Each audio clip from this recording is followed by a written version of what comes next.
Auzubillahiminash-shaytanir-rajim. Bismillahir-rahmanir-rahim. Welcome to the online class of class 10. The subject is physics. Students, सबसे पहले तो ये कि मैं आपको खुशामदीद कहता हूँ north city public school and girls college की ऑनलाइन क्लासेस में, और आपको आपकी नई क्लास में भी खुशामदीद करते हैं और विश करते हैं कि जो आपको प्रमोशन दिए गए हैं in matric class, you are going to justify them and you will get the flying colours in all examination इंशाअल्लाह ताला। हमारी सुन्नत तरीका ये रहा है कि कोई भी चीज़ हम शुरू करने से पहले अल्लाह का नाम ज़रूर लें। तो जो कुरानी दुआएं हैं दो, वो हमें याद भी होनी चाहिए, बार बार दोहराया भी करें।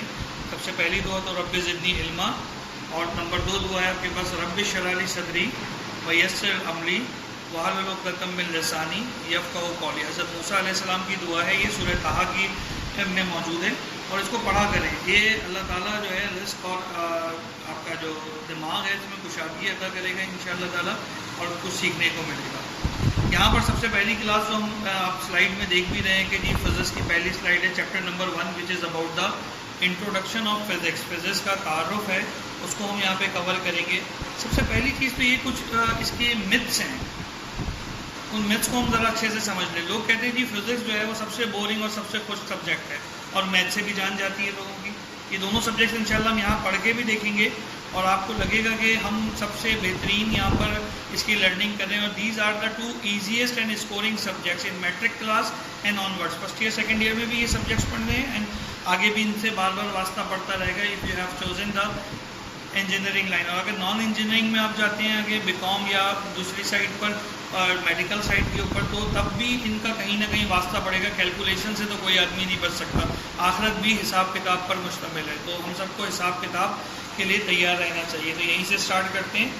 सबसे पहली चीज़ वाई फिज़िक्स पढ़ेंगे तो बाद में कि जी व्हाट इज़ फिज़िक्स, लेकिन सबसे पहली चीज़ ये कि वाई फिज़िक्स, क्यों फिज़िक्स, क्यों आखिर। तो फिज़िक्स इसलिए कि physics is actually the meaning of the physics is natural, neutral, natural. ठीक है, ग्रीक वर्ड है ये फिजिका, उससे ये निकला है, उसका मतलब नेचुरल, यानी जो भी चीज़ नेचुरली हमारे इर्द गिर्द एक कानून को, लॉज ऑफ नेचर को फॉलो कर रही है, वो सब की सब फिज़िक्स में आती है। एक छोटी सी मिसाल ले लेते हैं, हम और आप चलते हैं, तो क्या ऐसा हुआ है कि आप में से कोई जो है वो दीवार के ऊपर चढ़ गया? नहीं ना, हंसी आ रही होगी अभी। लेकिन इसको दीवार पे तो नहीं चढ़ सकते, क्यों? क्योंकि हमारा एक नेचर अल्लाह ताला ने लॉ बना दिया है कि we can only walk with the gravity, और ग्रेविटी ज़मीन की तरफ खींचती है, तो लिहाजा इस तरह से। इसी तरह से सेब जब टूटता है तो न्यूटन के भी याद होगा आपको, सर पे गुजरा। सारे मैट्रिक के स्टूडेंट अभी भी न्यूटन को कोसते हैं कि जनाब उसने सेब खाने के बजाय उस पर रिसर्च करके लॉज बना दिए और हम फिज़िक्स पढ़ रहे हैं।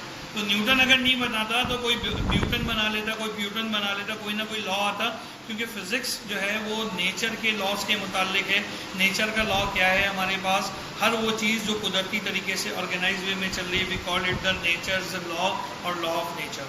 उम्मीद है जस्टिफिकेशन समझ में आई होगी। तो physics is an essential part of the science, science का बहुत एसेंशियल पार्ट है, और इसको जाने बगैर आप बिल्कुल भी कहीं सर इसको जो है ना गो थ्रू नहीं कर सकते, ना ही आप लेके जा सकते हैं, चीज़ें कर सकते हैं। तो ये देखिए यहाँ पर एक आपको नज़र आ रहा होगा, ये प्रिज्म मंशूर बना हुआ है। जब सफ़ेद रोशनी इससे गुजरती है तो कुदरती तौर पे ये अपने 7 कलर्स में टूट जाती है, जिसका ये जो 7 कलर का मजमुआ है इसको हम स्पेक्ट्रम कहते हैं, और इन कलर के जो नाम है वो वेवगाइड है। देखिए नीचे से अगर आप क्लोजअप लें थोड़ा सा, तो ये V से violet, indigo, blue, green, yellow, orange and red, ये आपके पास जो है क्या कहते हैं चीज़ें मौजूद है। इसी तरीके से देखिए रोशनी टकराती है तो ये मत नज़र आ रही है। अब आप अपने घर की ट्यूबलाइट ही ले लीजिए, ट्यूबलाइट आपने खोली तो ट्यूबलाइट जो है जैसे ही आप ऑन करते हैं वो तो 6 फीट ऊपर लगी होती है हमारे कद से भी, तो वो रोशनी डायरेक्ट कैसे पूरे कमरे को फैला देती है, तो उसमें इर्रेगुलर रिफ्लेक्शन होती है।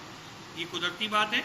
इस कुदरती बात को हम किस में पढ़ेंगे? फिजिक्स के अंदर, लाइट के चैप्टर के अंदर पढ़ लेंगे हम इसको। We will go through with the chapter of light. इसी तरीके से और भी फेनोमेना है, पंखा चल रहा है, इलेक्ट्रिकल एनर्जी जो है दे दी गई है, और इलेक्ट्रिकल एनर्जी जो है क्या कहते हैं देने के बाद it will converted into the mechanical energy, और हमें हवा की शक्ल में मिल रही है।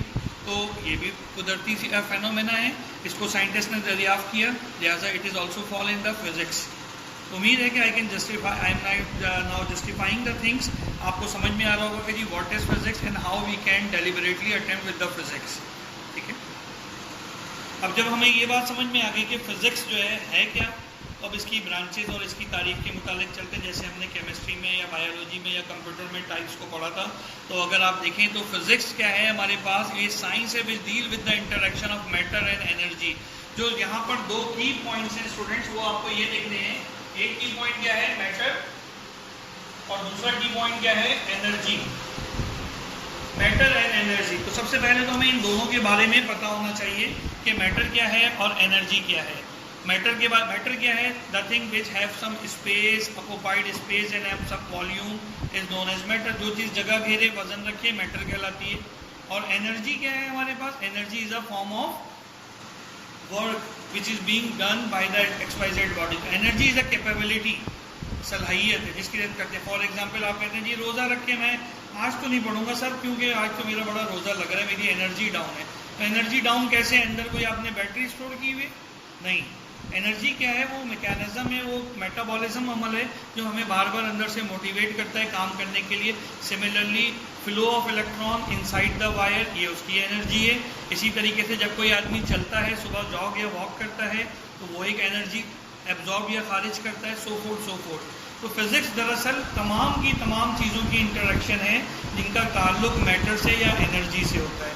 ठीक है, मैटर आपने 9th में भी पढ़ा केमिस्ट्री के अंदर, अभी भी हम पढ़ सकते हैं।